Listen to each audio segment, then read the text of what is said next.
Hi, this is Catherine. I'm filling in today for Carmelita, and I'm going to call the meeting to order at 1:01, and we'll just go through the roll call here.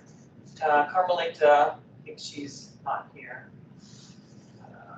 Judy Begay, Frank, Corey, here. Meredith, here. and Beth. Here. Anybody else who didn't call? Sorry, I didn't answer. I was, I can't, the microphone on Teams is different than Zoom, so I was like, where is it? Okay, we got you. Item 3, public participation. Is there anyone, I know I'm not here in the room. You must be a presenter, right? Yes. Yes. Okay. Anybody online that's from the public for the meeting today? Okay, we'll skip past that. Do you want to pull up the, can you pull up the meeting, Yeah. minutes?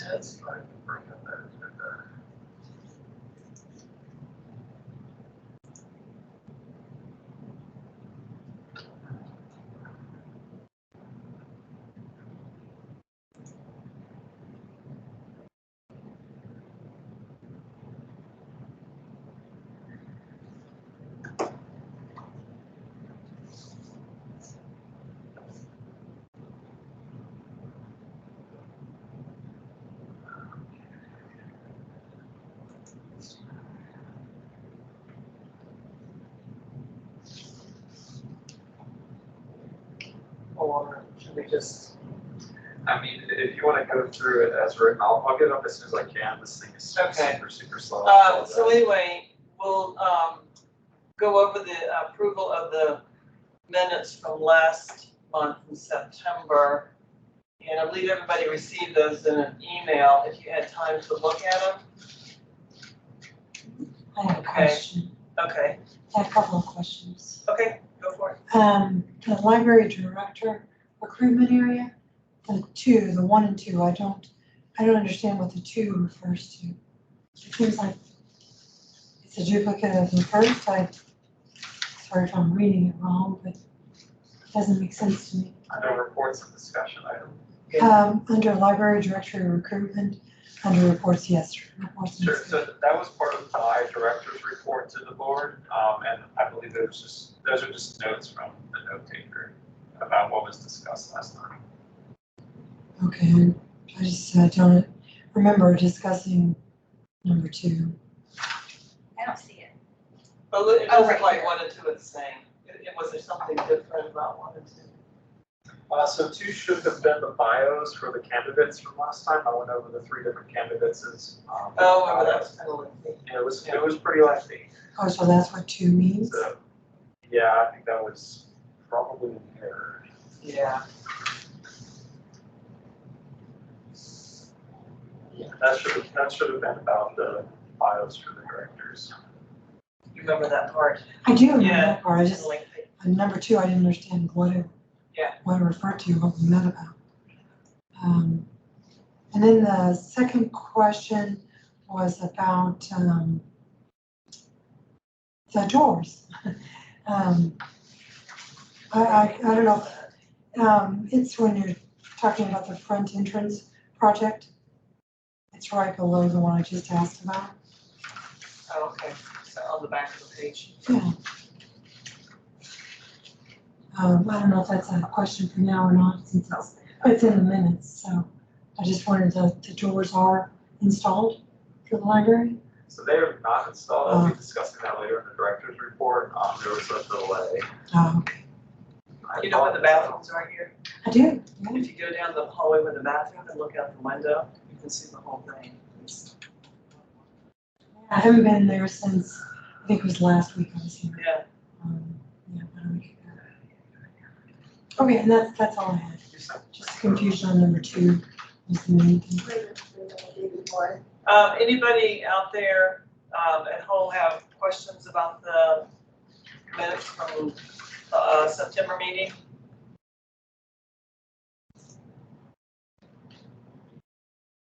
Okay, if not, can I get a motion to approve the minutes?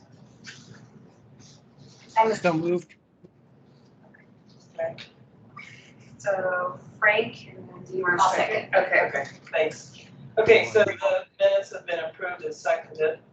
We'll move on to item 5, which is, the reports and discussions, and I'll turn it over to Richard. Okay, and I finally got the minutes up, and I don't need it. That was just a test. Keep me on my toes. Alright. So let's get this shared and I'll get on into it.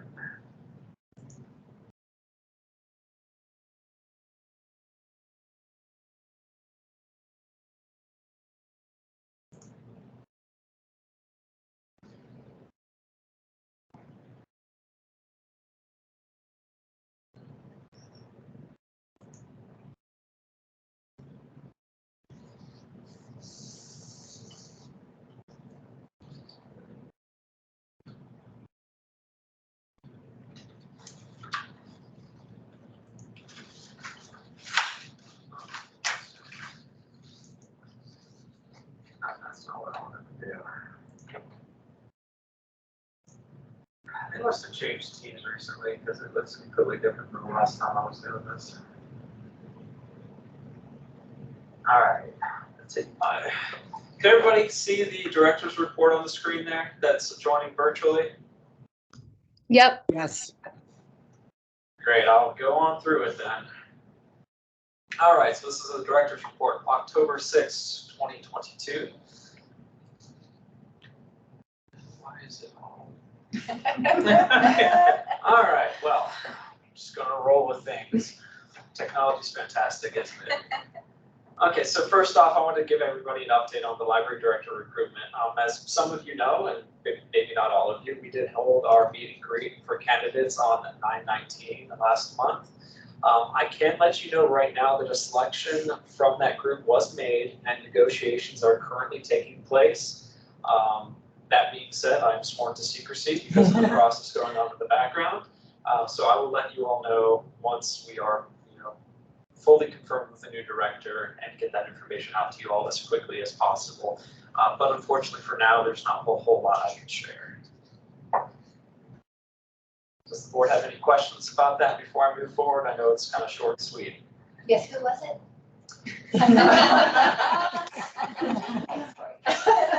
My lips are sealed. So that was down to 3 people, right? That was down to 3 people, yes. And you went to the, Why join virtual? Oh, okay. Yeah. Okay, we're gonna move into our ADA renovation and some updates here, and I got some pictures for you this time. Just a reminder for the good of the order, the reason we're doing this renovation, to support an inclusive community and meet Americans with Disabilities Act's accessibility standards. And as such, we will be renovating not only our front entry plaza, but the entire ramps that come up into the building. The project includes gently sloping walkways based on inclusive design, a revamped parking, and changes to landscaping necessary for project installation.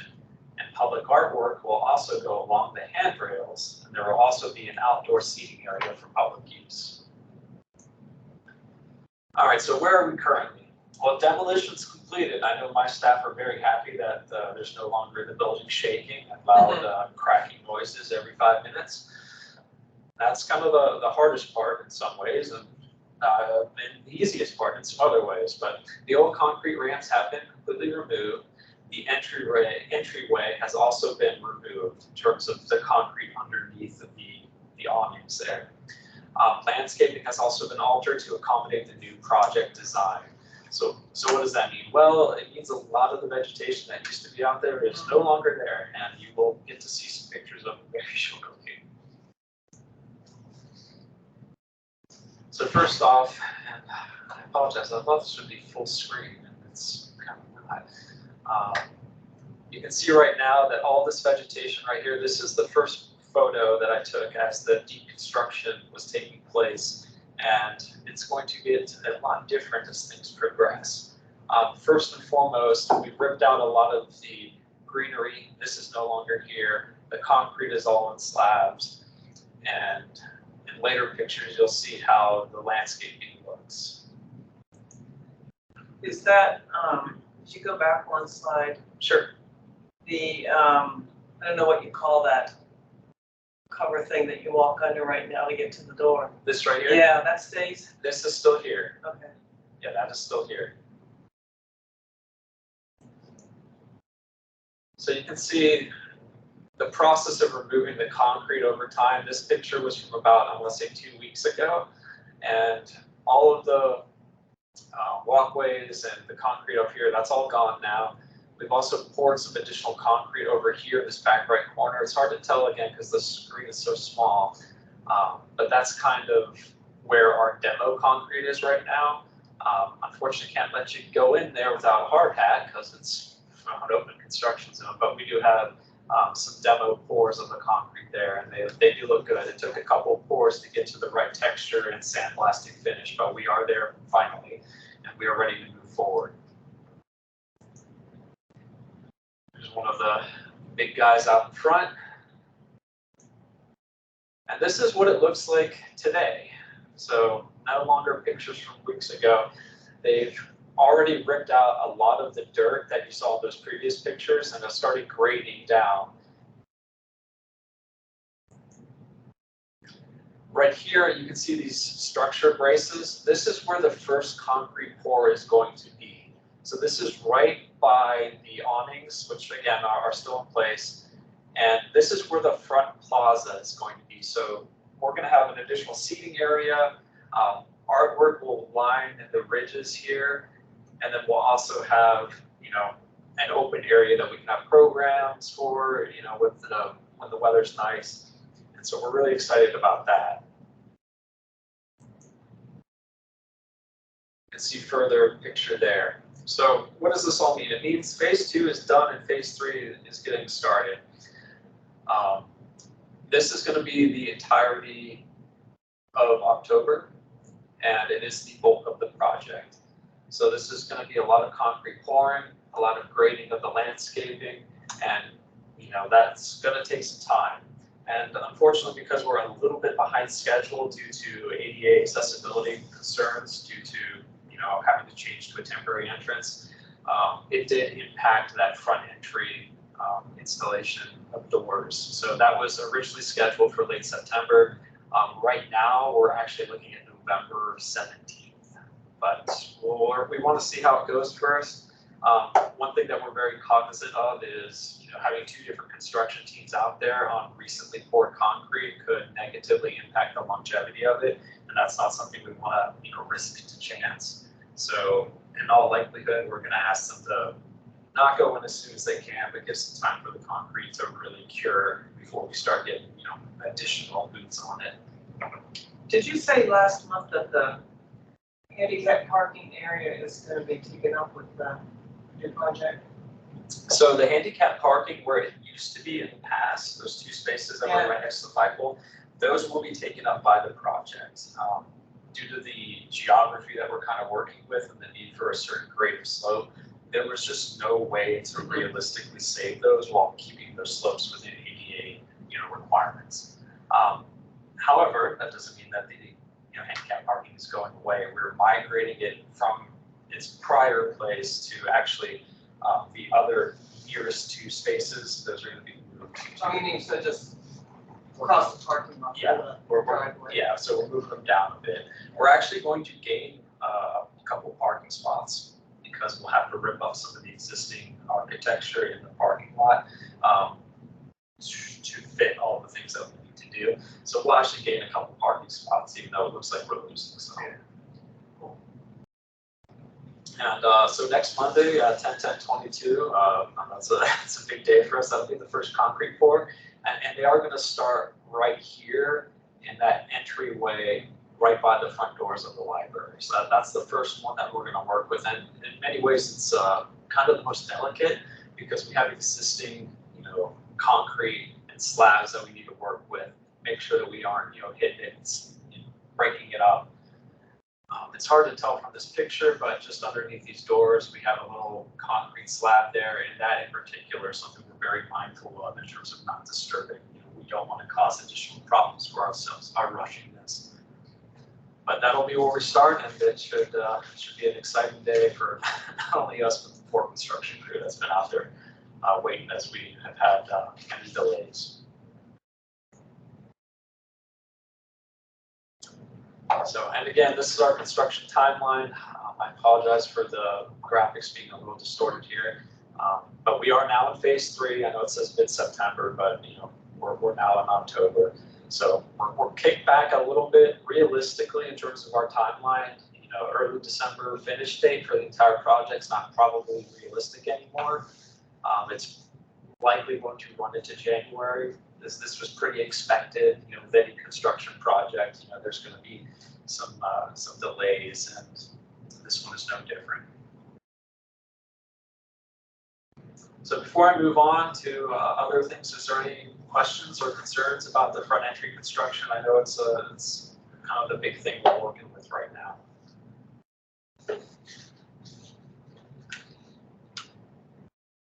All right, I'll move on. And oh, that is impossible to read, isn't it?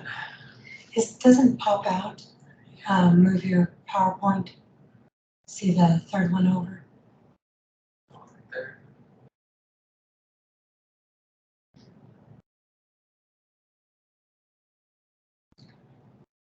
Huh? What if I could switch? Not much better. Yeah, Or what's the one by the 3 dots? Yeah. To the this one left. right here. Yeah, that's when they have 4 slides or Oh. 1. Yeah. Oh, I see. Okay. Get a little bit bigger. Yeah, I apologize. I'll have to play around with this later. Whenever there's an update to Microsoft Teams, you got to relearn it all over again. Let's see if I can just.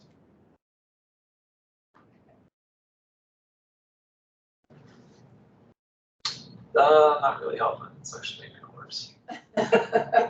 Alas. You know what I'm going to do? So, let's go to this guy. This one's not being presented, so I'll just have to kind of jump back and forth between. Oh, that's better. Yeah.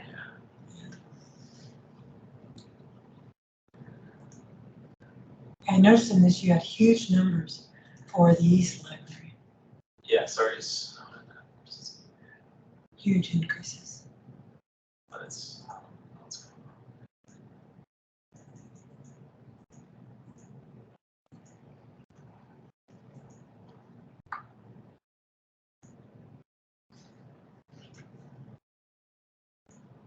technology is fascinating.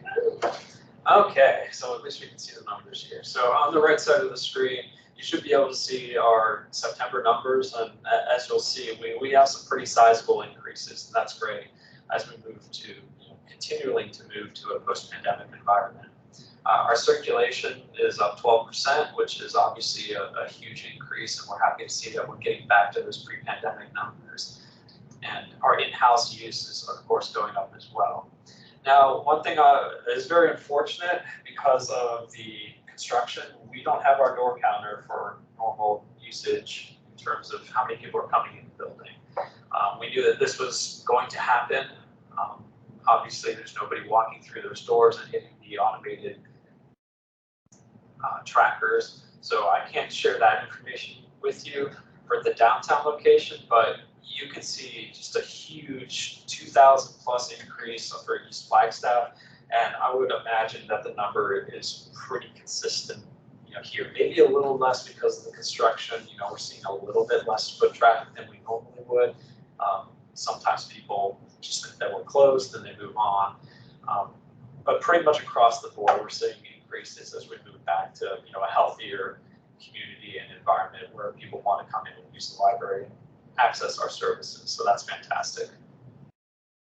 Give a couple drops in terms of programs, but they're fairly negligible, just 24 from 22.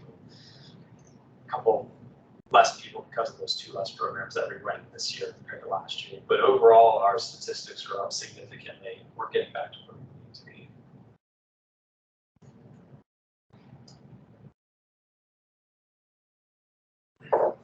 So another thing that we did in September, we had our all-staff development day. This is the first one that we've had for the city of Flagstaff, which was obviously fantastic, and we're excited that we were able to provide this for our staff.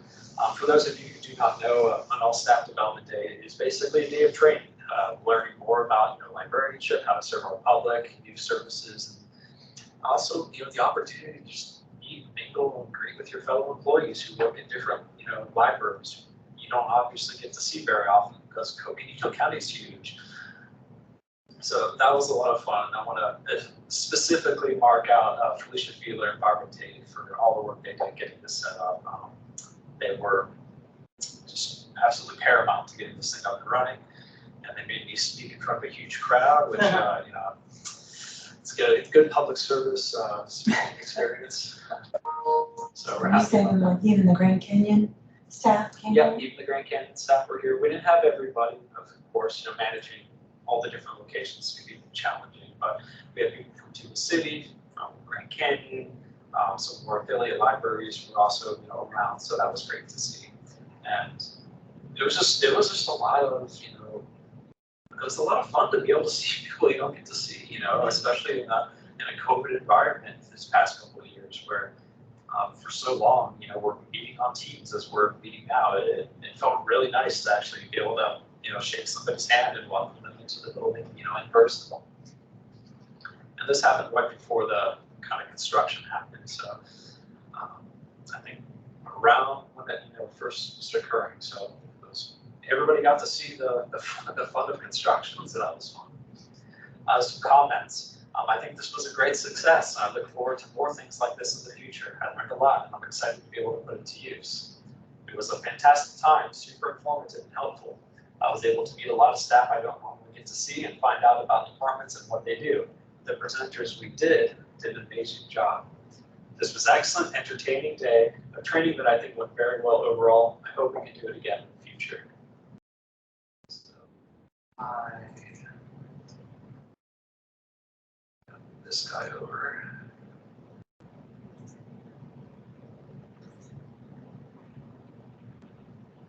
Let's move.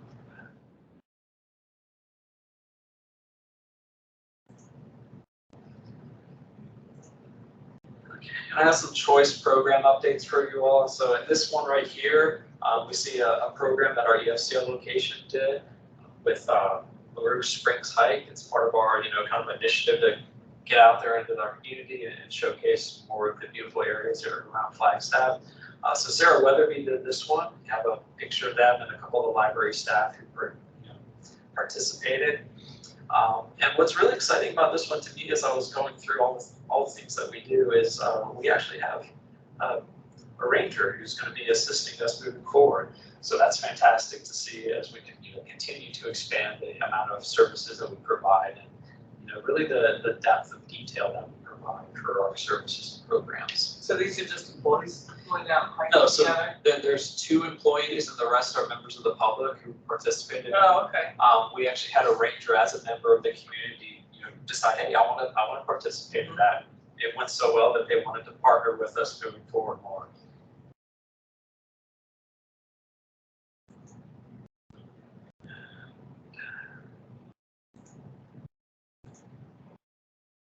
So next up, we have a Festival of Science update. So obviously we had our Festival of Science this past month, and one of the things I wanted to kind of showcase is one of our Lego programs that we do. We had a bunch of kids come, 48 people attended our Pyramids of Egypt Lego Club, where they constructed little pyramids, matching the kind of theme of the Festival of Science this year. So that was fun and exciting, and I just wanted to show that little picture off. And I'm going to end with just some other updates really quickly as I manage 2 of these guys. It's a little bit more tough than I thought. So the library website revamp, obviously that is something that members of our community have been wanting for a while. And obviously we are also as staff wanting that to happen too. So we did receive all of our bids and we are in the process of selecting a winner. The IT team and then some of our executive leadership, we have matrixed the 10 bids that we received to find the one that best meets the needs of our community and the needs of, obviously us, the employees who procure and maintain that service. We'll be meeting probably next week to kind of go through that matrixing and select a winner and then start moving forward. I'm hopeful that we can get started, early next year and getting this implemented. But with anything, it's going to take some time to actually have the contractor develop the actual website. So they sent you guys mock-ups? Yeah, mock-ups, proposals, similar scope of work that they've done. We've had a couple that have had a lot of work done on other websites, and then some have worked on library websites, others just purely business. So They look pretty good. some of them look great. This is our second time going out to recruitment. The first time did not go super well. We only had a couple bids, and we weren't really thrilled with the quality of the work we presented. But this round we got significantly more, and the quality of the work was much better. So I'm very hopeful that we'll be able to come to a satisfactory conclusion and start moving forward on it quickly. Cool. As I mentioned earlier, downtown library doors installation was moved to November. We have a general date that we're looking at, but I don't want to get married to that date because as we see, things can change and it can be moved back a little bit. But we are expecting mid to late November for that installation to occur. And then the last thing, so I want to thank Mark for all the work he's done on this, but our downtown community room also has new technology. We'll have a new huge TV for those of you who have not been in there. Don't let that picture fool you. It is a monster of a television. And we also have cameras, microphones, and all manner of things that we'll be able to do, casting to it, high definition Blu-ray plays. So provide just, more, kind of what we're doing now, more technology, communication virtually, because that's kind of the world that we live in now. Where is that room? So that's the community room, so the one just down the hall past the public bathroom. Oh, okay. And that's what I got for you all today. So I'd be happy to open it up to any questions or concerns. And if not, we'll wait for Jessica to get back. I think she probably is used the bathroom. Yeah, the one thing about your community room, I noticed a few times when I've been in there for presentations, the cabling was really tight. I Yeah, noticed, and That's actually something that we're going to be working on moving forward. Getting some of that cabling, cleaned up, making a much cleaner view. And again, that's all on Mark, and he's doing a fantastic job. We're super excited to see the finished product because we think it's going to look really sleek.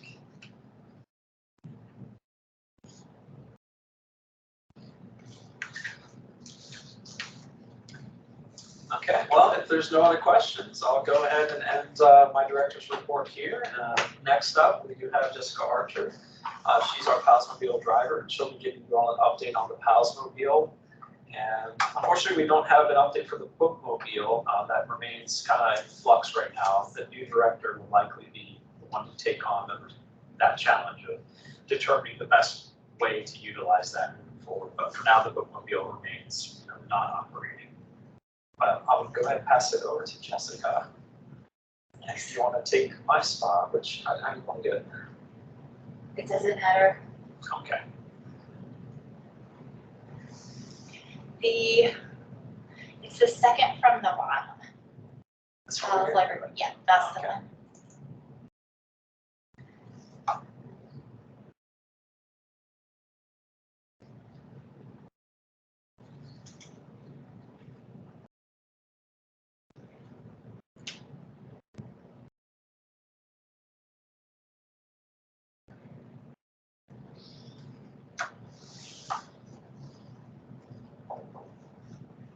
For those joining us virtually, just please bear with us as we open up this piece of PowerPoint here.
I don't know, it just crashed.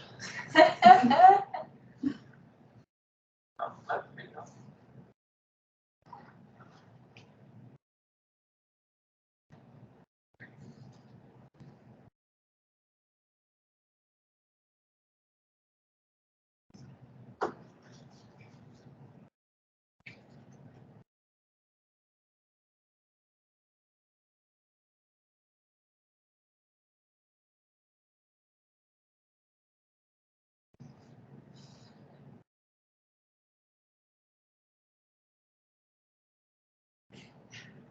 Okay, it's really thinking hard.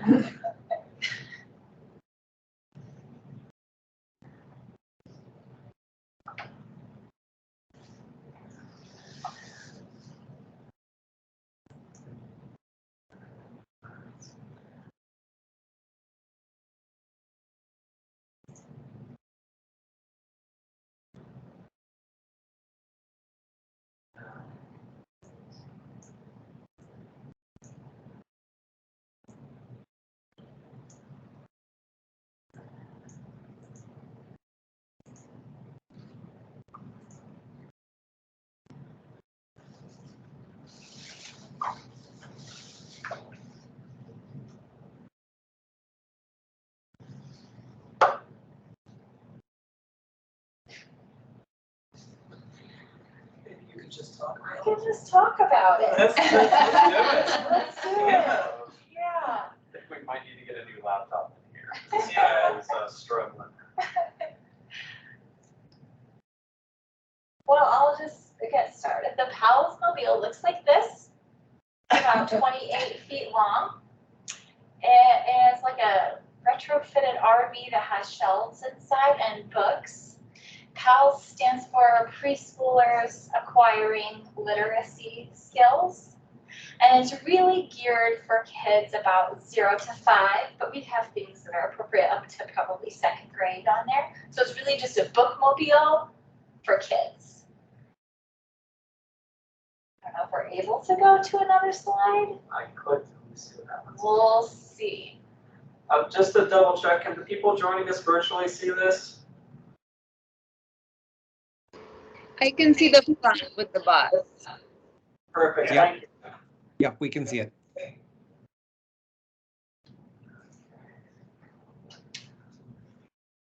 While we're waiting, you can see on the book, the phrase is, what if a book changed the story of your day? And it's also in Dene or Navajo. And that artwork was done by a father-daughter team. They worked together to do all the artwork on it, which is pretty cool.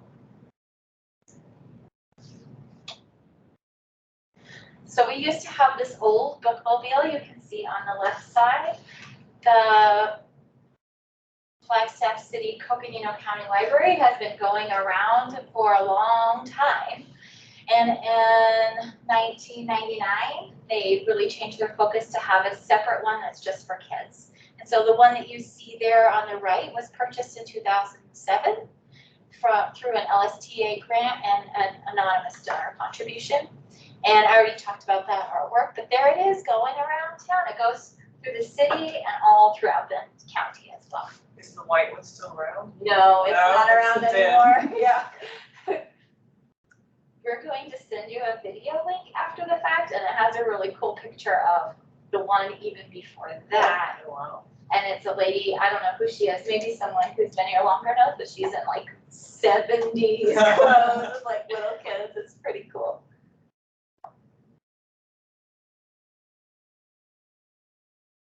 So the Pals Mobile does outreach visits around town and around the county, and also school visits.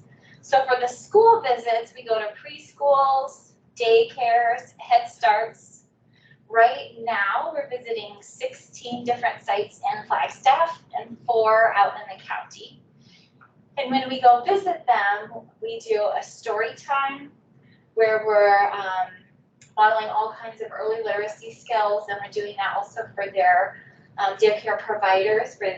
We're sort of modeling what a great story time can look like, and we have lots of resources for them, and we're a good resource for them if they have questions about it. We go to the schools where we see a bunch of kids, and of course, as I just said, all of their teachers are there, and often parents and caregivers are invited to attend as well. They have a big family structures that can come. We visit for schools during the school year, September through April, but we skip December, and we visit each school once a month. So if we go to your school the first Monday of the month, then I'm visiting schools every day throughout the week, and then I come back the following first Monday of the month to your school, where we do a new story time and a new opportunity for kids to check out books. Sometimes kids check out books using an adult's library card. Sometimes they get their own library card. Sometimes the teachers will check out books for the classroom to keep in the class. So every school is just a little bit different how they work it, but we're always promoting library programs, getting library cards, early literacy, all the fun, free things we have going on. And that's where I just was today, actually. Studies have shown that early literacy is crucial for kids ages 0 to 5. It prepares them for school, it works on their executive functioning. Studies show that early literacy skills, when you work on them from 0 to 5, it really does show how successful they're going to be in school and then in their future and in coming into the workforce and being a part of our community. As I mentioned before, we also have a lot of teacher support and resources. Sometimes we do just teacher trainings to show them how to do things. And we're always trying to model best practices for them and answer any questions. Like, for example, today, I was at a school that said, hey, we're studying shapes next month. So then I was able to pull 13, 14 books about shapes and get them a couple flannels about shapes and give them some ideas for how they can proceed with that. The great thing about being on the PALS Mobile is it goes far and wide. We're reaching a lot of people who wouldn't come into the actual library building. We're reaching a lot of people who may not have library cards, may not have interest, and a lot of people who don't have access.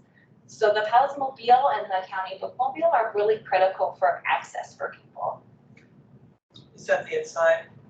Yes, Yeah. that's the inside. That's So so the cool. picture on the left is I was at an event, and outside I set up early learning things for them to play with, like you can match shapes, you can match colors, you can play with this, and then on the one on the right is the inside.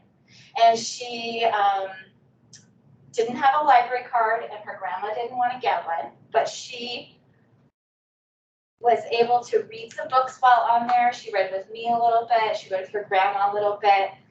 We had a craft set up, so she made the craft, and then through the Library Foundation and donation, we were able to buy books as giveaways. So sometimes when I'm in more disenfranchised communities, instead of trying to get them to get a library card and a book where we have issues returning, you can say, this is a book you can keep forever, and it's yours, and you get to pick it out. So she said, this is the best day ever. It was really cute. And these pictures, I should say, are taken with permission from their grown-ups.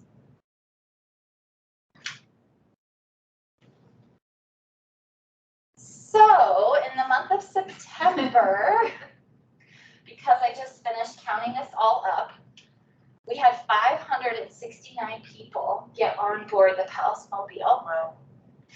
Through all the story times I went through throughout the entire month, I saw 498 people in a story time. Driving all around the county and in town, I went 333 miles, and I did 23 story times and 3 community outreach events. The one on the right is when I was at Science in the Park for the Festival of Science Week. The one in the middle, I was at a back to school night. That's a dad with his 2 kids. And the one on the left, I was out on the Navajo Nation for one of their parent engagement nights. And those are free books those kids got to pick out.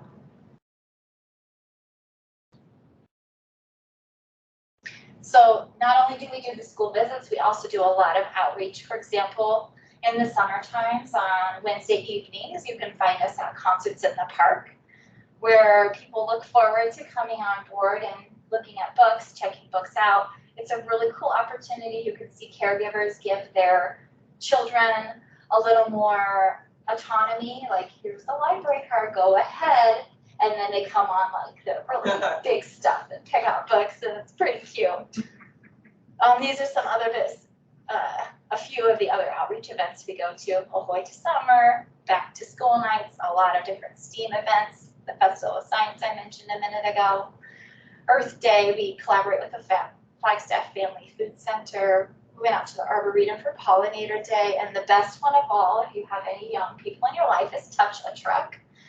Touch a Truck is, there are dump trucks, fire trucks, police cars, all kinds of big vehicles, and kids get to get in and pretend to drive, and we always go to that and see hundreds of people. It's a really fun event. The picture on the bottom left, you can see some kids at one of these events. They have face painting. They just came on board and sat there, even though they're definitely older than the 0 to 5 crowd. They sat there and read books to each other for like 25 minutes. It was really cute. And then you can see a parent and kid engaging with one of our library staff, Shay, building things. And then we have hats as giveaways that those two girls on the far right were putting on and pretty excited about. And as you can see, about a year ago, I went over a bump and all these shelves fell off. And so I'm really hoping that something soon we get is new, safer shelves for the Palsmobile. And that's sort of the Palsmobile in general. So cool. Yeah, it's really cool. Yeah, and you're it, the only person doing it? Well, no, I'm the main person doing it, and then I have 3 coworkers that go to one school a month. Each of them do it, and then sometimes I'm out of town, so sometimes I try to get other people to come or help or do it too. So when we do like big events, I'll have other people come and help. Let me know if you want to come and help. You can tag along. That's great. Yeah. Yeah, it's pretty great. And I will say a plug for the county bookmobile. Just yesterday, I was on the Navajo Nation, and they were saying how much they miss it, how important it is, and how we don't have access to things otherwise. And 2 schools just this month said to me, hey, we really miss the county bookmobile. We use it like our school library. So hopefully that will be coming back at some point. That's my hope, I should say. Just out of curiosity, what are the qualifications for a driver? For which position? For the for the actual bookmobile, you do need to have a commercial driver's license. For the Palsmobile, you do not. Okay. I believe the bookmobile right now is in fleet maintenance. It's not. It's at the same garage on Bogion, but it's part there, yeah. Thank you. That Yeah, was great. Thanks. Yeah, That was really. great. And there's a short 3-minute video that we'll send you after, if I didn't already mention that. Okay. We'll send you after so you can watch it. It's a great, you can see the kids get on and pick out books and interact. It's pretty cute. They must love when you pull up and. They're it's so their turn. excited, like, Yeah. oh, I meant to say, I thought I'd seen that out of Kachina. Am I wrong about that? totally possible. I don't have any schools right now in Kachina, but we drive through. I wrote down a couple of quotes people have been saying to me. At one of the outreach events, an older kid, she was probably 14, 15, she came on and said, oh, I love the Palsmobile. That was my favorite thing about going this when I was younger. A mom emailed me that said, Charlie just loves the Palsmobile. She's so excited to share with us. We read the books almost every other night. Thanks for offering this great service. And then another person said, great service. Just today, a kid gave me hugs around the legs and said, I love you, Jessica. It was so sweet. And then I went somewhere else, and one of the kids from the school saw me and said, you're here too? I sure am. I'm everywhere. Oh, fun. Okay, thanks again. Thanks. That's great. What a good job. Anybody out there at home have any comments? Just a great presentation. Thank you. Thank you. Okay, we'll move on to 6 action items. I don't know, what's action items mean? Does somebody, So if there's something that the board wants to, I guess, have action on. that we want to suggest or something? Like follow up for like the next meeting, things of that Okay. nature. Like when you guys wanted to talk about going to hybrid meetings, that was an action item. Oh, okay, When you introduce a new board member, that's. okay. Anybody have any action items? I guess that's the next one, right? Mhm. Okay.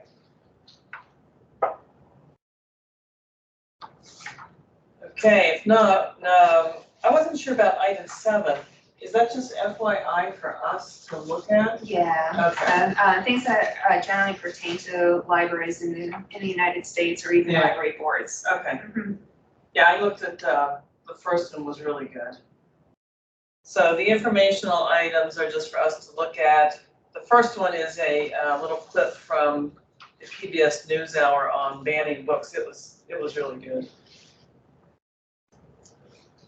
And takes us down to number 8, agenda for future meetings. Again, is that our suggestions? Yeah, anything else that you want added to the agenda for next month? Okay. Anybody have ideas or anything they want for next month? Who presents in November? That should be IT and CMS. Oh, right. Uh-huh. And we talked about, The collection development Yeah. policy, yeah, so that's something that, we'll have Amelia Mason, she's our head of CMS. And obviously Mark, who's already joining us regularly, he's our IT manager, so we'll have those two Okay. presenting to you all. So that'll be a great opportunity for specific questions that you have on how we choose items for Okay. collections or just the general processes that go on behind the scenes, they're to ask. Did we want to go over the list of board members document? Did you send that out so we could talk about it? Oh, I just or- send it out every month, so that way people just have that information, that Okay. roster. Okay, I think if there's something that you want to say, let's talk about it, you do have to present it and get it on the agenda for next time's meeting. I don't think we can just bring it up. I guess my question on that, like I said, my term was to be up for November, so I don't know, like if we could get just a little overview of like, how long you're here for, what do you do when your term is coming to an end? Sure. If there was trainings that people were supposed to be doing. Sure. Sure, so most of that's going to be governed by the intergovernmental agreement that exists between Coconino County and the city of Flagstaff. I do not have it all memorized.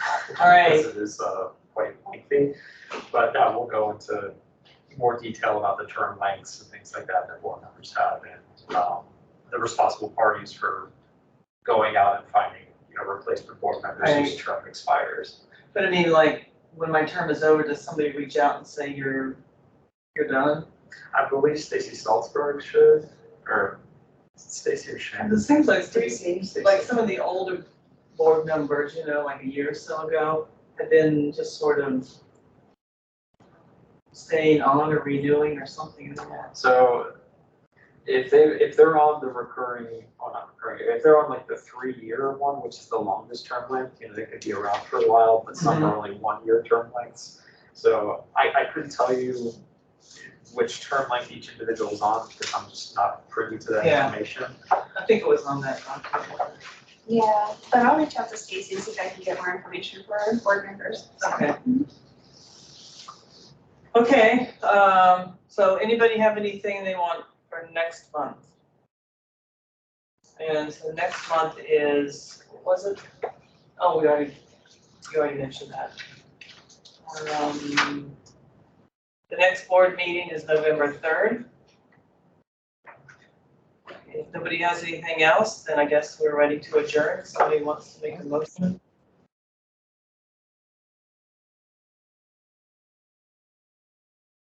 I'll motion.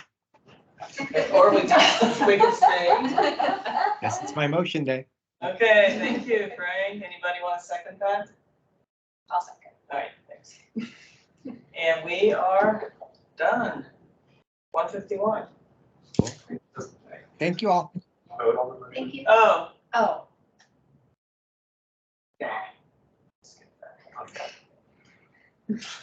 unless somebody wants to disagree and stay. We're done. All right, thank you all. Thank you.